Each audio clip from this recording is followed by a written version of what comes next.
in Dodge City and in the territory on West, there's just one way to handle the killers and the spoilers, and that's with the U.S. Marshal and the smell of Gunsmoke.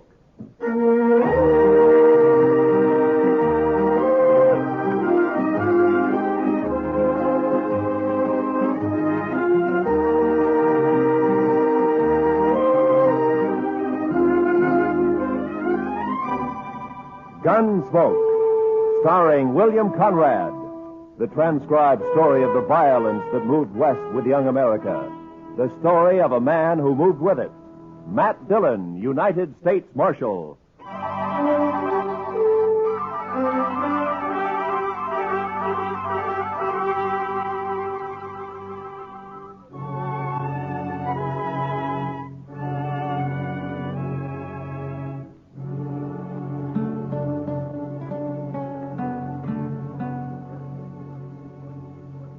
You know, Mr. Dillon, on evenings like this, I feel kindly towards everybody. Is that so, Chester? Yes, sir. It's a peaceful. There's no cowboys hoorahing up and down Front Street, no shooting, no fights, almost no nothing. Well, that doesn't upset you, does it? Oh, my, no, Mr. Dillon. I like it this way. Puts me some in mind of Texas. Texas? Well, now, Mr. Dillon, I don't mean there isn't some dust raising done down there from time to time. Why, sometimes Waco don't cool off from sunset to sunup. Is that so? Yes, sir. Well, I'm going to walk down to the Texas Trail, Chester, and have a beer with Kitty. Well, sir, I'll just sit here and think, son. All right. But I'll come get you if anything happens. Yeah, you do that, Chester.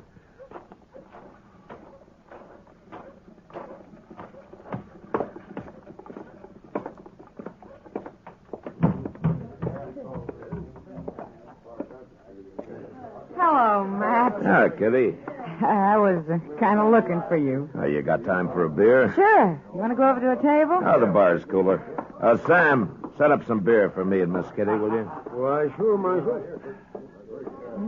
There you are. It's kind of quiet in here tonight. The whole town's quiet, Matt. Too hot for trouble, maybe. Sometimes heat brings trouble, Kitty. Makes people ouchy. Kitty, bring your beer and come over to the table. I need more luck. Sorry, Webb. I can't right now. Of course you can. Come on. I said I'm sorry, Webb. Your friend will wait for you. Webb, this is Marshal Dillon. Webb Johnson. How are you? Marshal, you won't mind if I take Kitty away for a while, will you? I think Miss Kitty gave you her answer. I heard what she said. But maybe she feels kind of obligated to stay, seeing as you're a marshal. I don't figure my being a peace officer has anything to do with what Miss Kitty decides. Maybe not. But most girls know which side of their bread the butter's on. You better get back to your poker game. Okay. But come over to the table, Kitty, when you're free. How long's he been around here? A couple of days, maybe more. You know anything about him? Not much. Plays poker mostly. He doesn't drink too much. Gambler? Well, I don't know if that's his profession, but he likes cards, and he's lucky. Figures he has quite a way with women, too. Oh? With you? He tries. We were talking last night. He offered me a job. Job? He says he's bought out the Longhorn Saloon. Wants me to come over and be his hostess there. Figures maybe some trade would follow me over. So he bought out the Longhorn, huh? Mm-hmm. He must have some money with him. He's not short. Yeah, he's talky enough to cause trouble sooner or later. Don't mind him, Matt. Yeah. Well, I better get back to the office. Will I see you later, Matt? No, I don't think so, Kitty. I gotta work. Good night.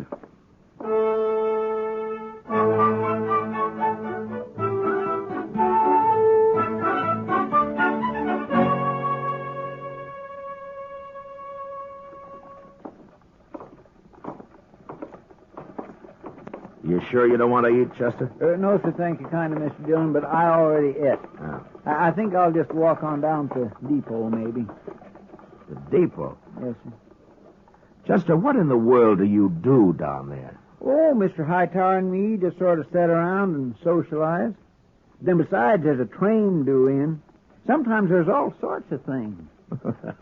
All right, Chester. I'll see you later. Yes, sir.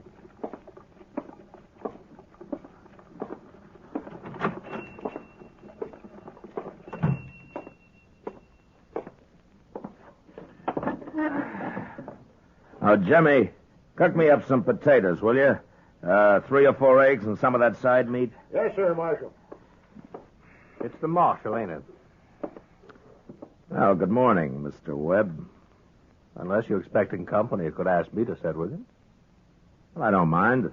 Well, thank you. How'd you make out last night? In the poker game or with Kitty? At cards. Seems like everything I say sets you on edge, Marshal. Maybe. Well, I'll tell you, Kitty and I didn't quite hit it off, but I done fine at start. Those boys, Ashton and Trasker, they play cards like boys. Afraid to push their luck. Sometimes that's good. Not at poker, it ain't. Leastwise, I walked home last night with their money in my pocket. Over 500. That's good winnings. It wasn't hard. Miss Kitty tells me that you bought the Longhorn. News traveled, don't it? You a gambling man? I don't make my living playing cards, if that's what you mean. You going to keep on the same boys that are at the Longhorn now? No, Marshal, I'm not.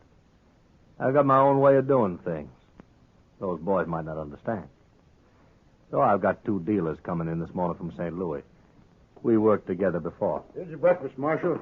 Fried up some onions for good measure. They kind of bring out the flavor of the eggs some. Oh, thank you, Jimmy. You want beer, coffee? Coffee, I think. Bring the pot over. I'll have some, too. Yes, sir. You don't like me much, do you, Marshal? No. Why not? Why don't you like me?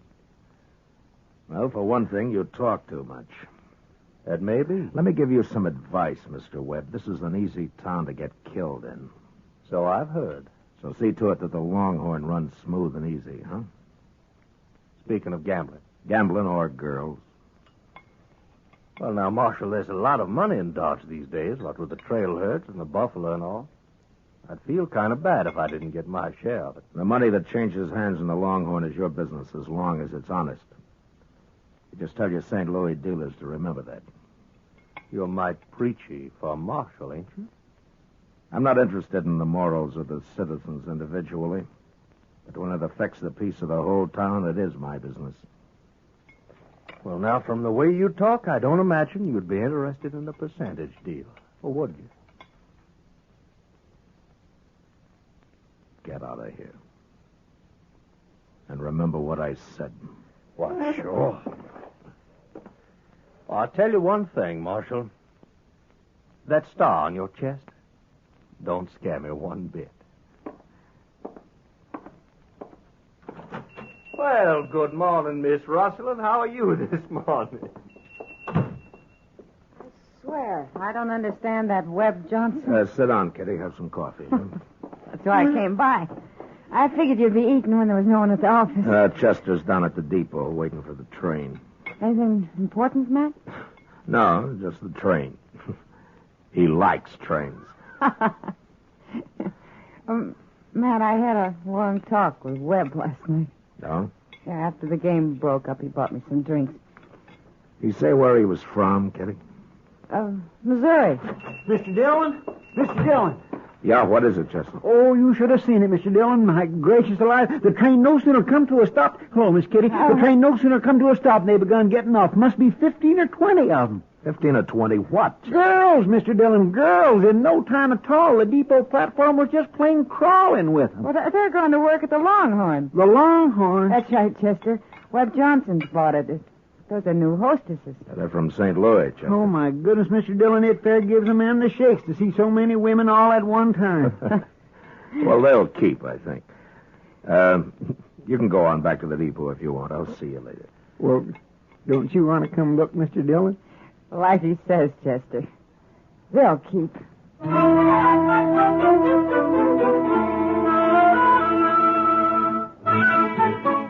And it was just 2 nights later that the Longhorn opened, with drinks on the house, first come, first served. It was about the biggest night Dodge had seen since the Opera House was built. Webb Johnson stood with his back to a bar that was loaded with hard-boiled eggs, fried onions, dried beef, pickles, while 6 bartenders tried to keep the thirst of Dodge in check.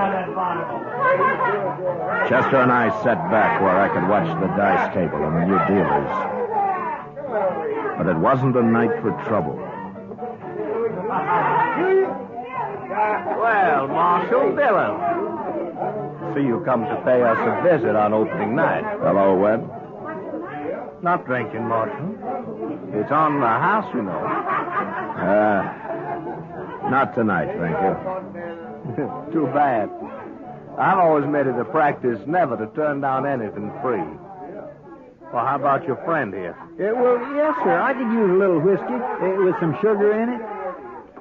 I'll send one over to you. Oh, Marshal. Just by the way, you won't have to worry too much about my cheating the good citizens of Dodge out of their money. From what I've seen of them, it won't be too hard to take. I'll get one of the boys to bring you back that way. Thank you, Mr. Johnson. Mr. Dillon, I know you don't like him, but in some ways he's not too bad, is he? Chester, don't ever judge a man by the drinks that he buys you. I'll see you in the morning.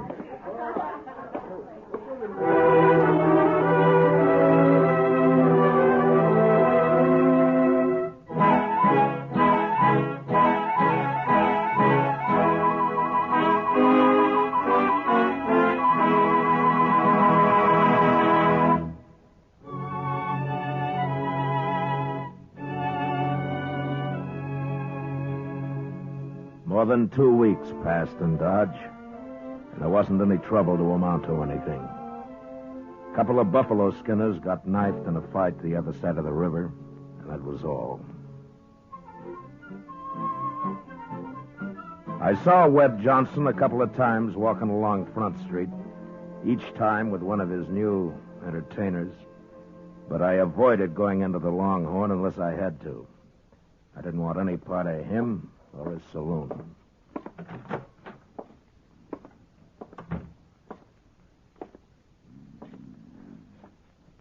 Chester.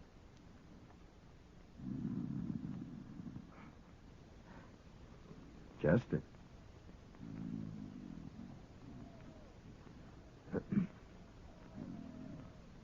Hey! Oh!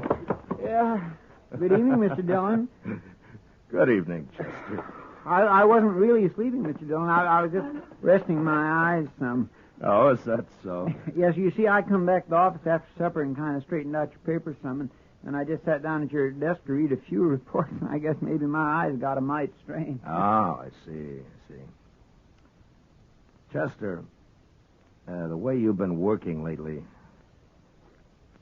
are you after my job? Oh, Mr. Dillon, I wouldn't never be able to do that. Well, I've been a little worried about it.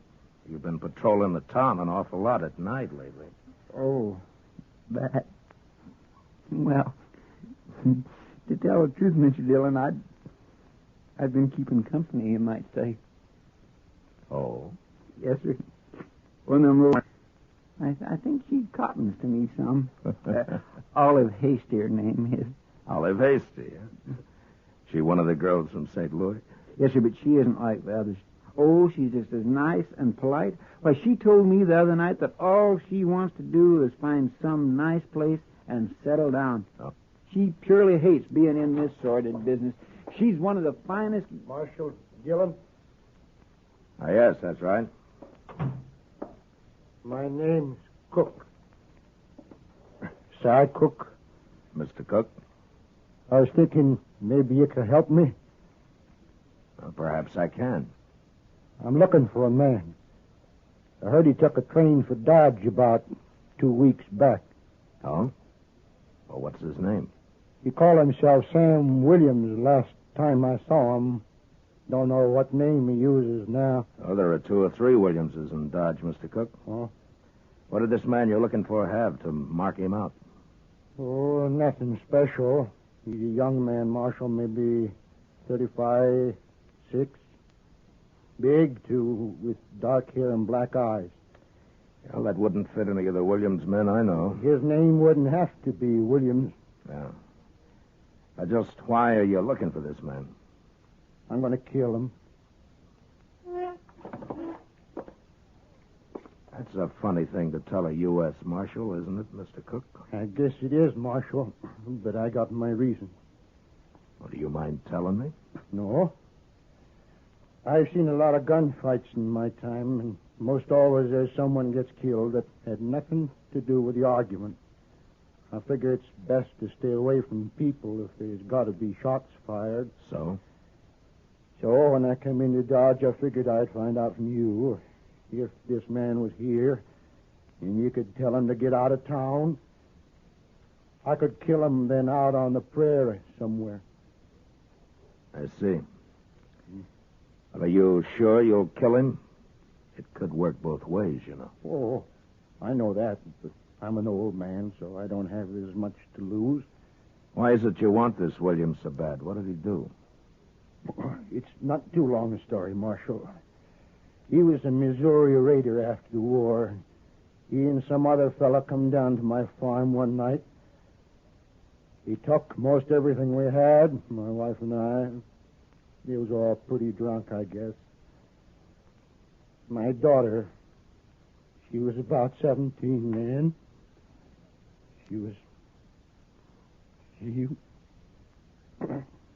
Well, it's not a new story, Marshal. No. Yeah. I didn't have too much reason for staying on there in Missouri, and I've been following this man ever since. Not too fast sometimes, because it takes money to eat and travel. But I've been following. You think he came to Dodge? That's right, Marshal. I see. Are you staying here, Mr. Cook? I got me a room for tonight at the Dodge House. Maybe I'll be there for a day or so while I look around. Yeah. Well, I'll remember what you've told me, Mr. Cook. Well, thank you, Marshal.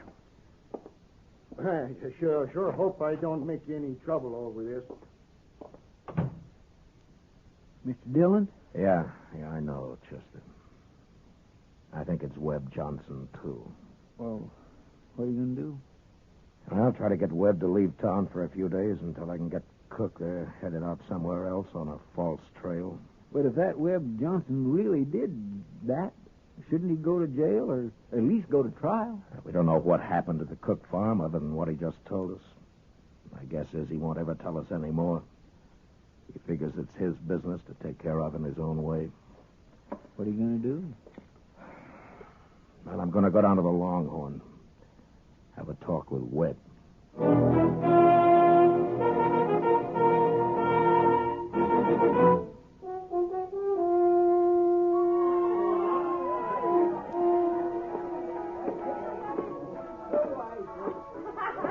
Webb, I want to talk to you. Well, sure, Marshal. What's on your mind? Now, let's step down to the end of the bar, huh? Now you sound like a peace officer talking. Move. Sure. You look mighty serious, Marshal. What's troubling you? A few minutes back, a man came into my office.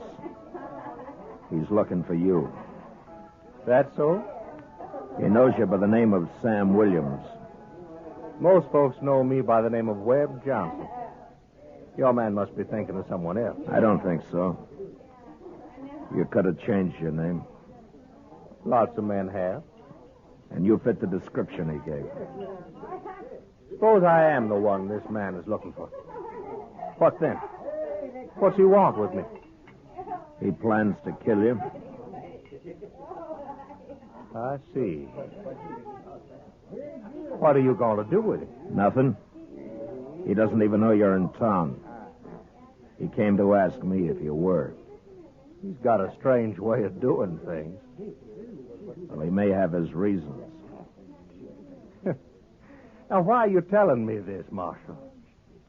Because you'd probably be just as happy if I got shot in the back. Look, Webb, I want you to get out of town. Give me a chance to steer Cook out into the territory someplace. Get him clear of Dodge. What for? That way we can avoid more killing. You don't have to worry about me. I can take care of myself. Look, Webb, I'm telling you, get out of town for a while. So I ain't got no plans for leaving? Sam Williams. Hello, Si. I've come a long way, Sam. Moving away from him, Marshal. Now listen to me, Si. Now you turn around and go back out that door. I don't want any gunplay. And you turn around slow. No use, Marshal. I found Sam Williams. And I'm going to kill him. Now, Si, listen to me. I don't want you... Move away from him. Let go on!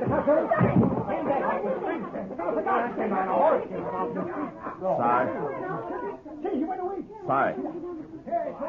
He's dead, isn't he?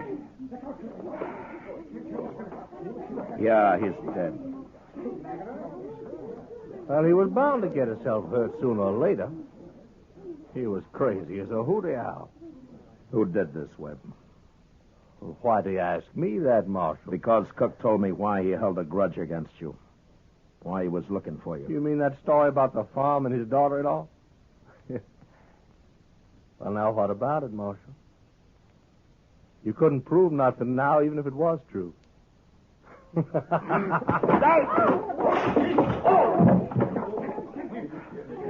All right. All right, a couple of you men drag this outside and dump it in the street. And you three, you'll carry Cook up to Doc's place.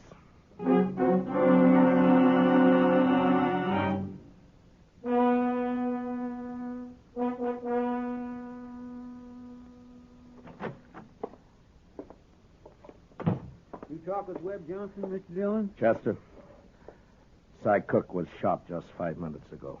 He hurt bad? He's dead. Oh, my goodness. Webb Johnson? No, I was standing beside Johnson. It was somebody outside. Well, can't we go after him? There's no use at night. He could take 20 directions out of town. Tomorrow's time enough. Marshal Dillon. Why, Miss Olive, what in the world? Come here. You'll come after me. I've got to talk to you. Well, what is it, miss? I climbed out a back window and came right over. I know who Webb paid to kill that man. What's that? I was in Webb's room with him when he got the kid drunk and paid him the money. What kid? They called him Slim, that's all I know. It was maybe 16. I thought it was just a joke. I didn't know Webb really was going to have a man killed. When was this? Early this evening. One of the dealers came and told Webb he'd seen Cook in town.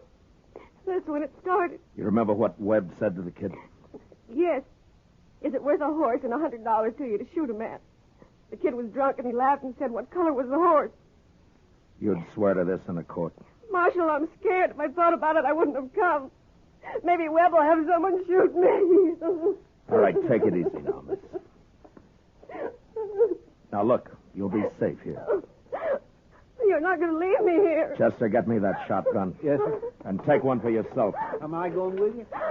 Yeah, come on. Oh, Marshal Dunn, please. You stay here now.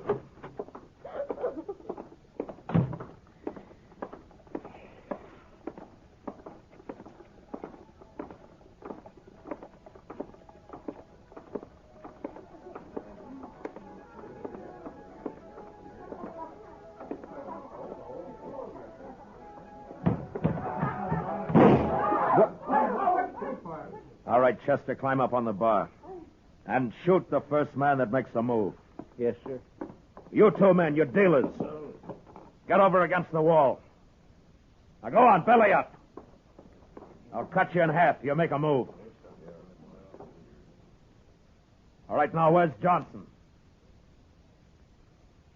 I said, where's Johnson? Where is he?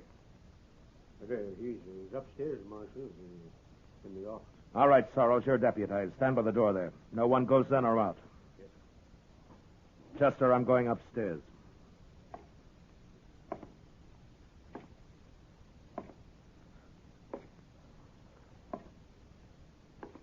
I've been expecting you, Marshal.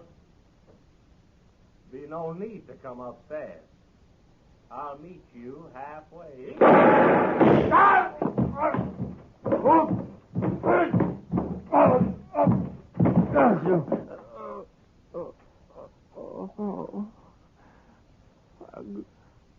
I'm gonna die.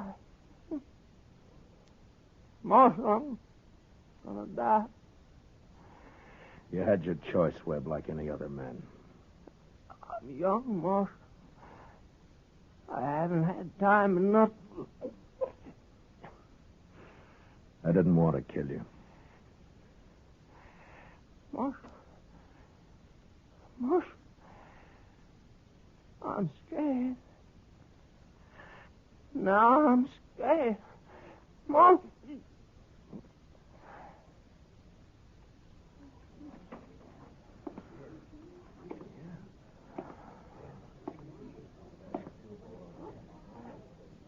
All right. Gentlemen, cut loose and ride for home.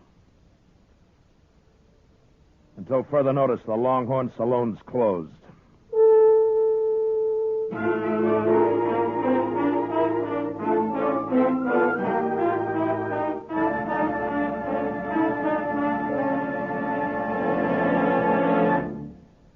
Gunsmoke, transcribed under the direction of Norman MacDonald, stars William Conrad as Matt Dillon, U.S. Marshal. The special music was composed and conducted by Rex Corey. Featured in the cast were Lawrence Dobkin, John Daner, Howard McNear, and Charlotte Lawrence. Parley Bear is Chester, and Georgia Ellis is Kitty. Gunsmoke has been selected by the Armed Forces Radio Service to be heard by our troops overseas.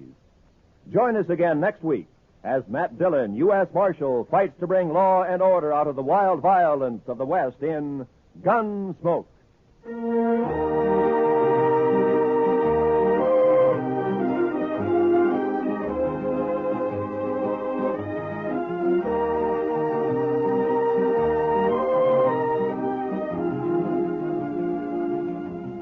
Plasma is saving many lives that would otherwise be lost at the fighting front in Korea, but the reserve of plasma is almost exhausted. To make sure that an adequate supply is on hand at all times, the Defense Department is asking all of us to contribute blood to the armed forces. You can do so by making an appointment for this life-saving contribution at your local Red Cross or Blood Donor Center. This is Roy Rowan speaking. This is the CBS Radio Network.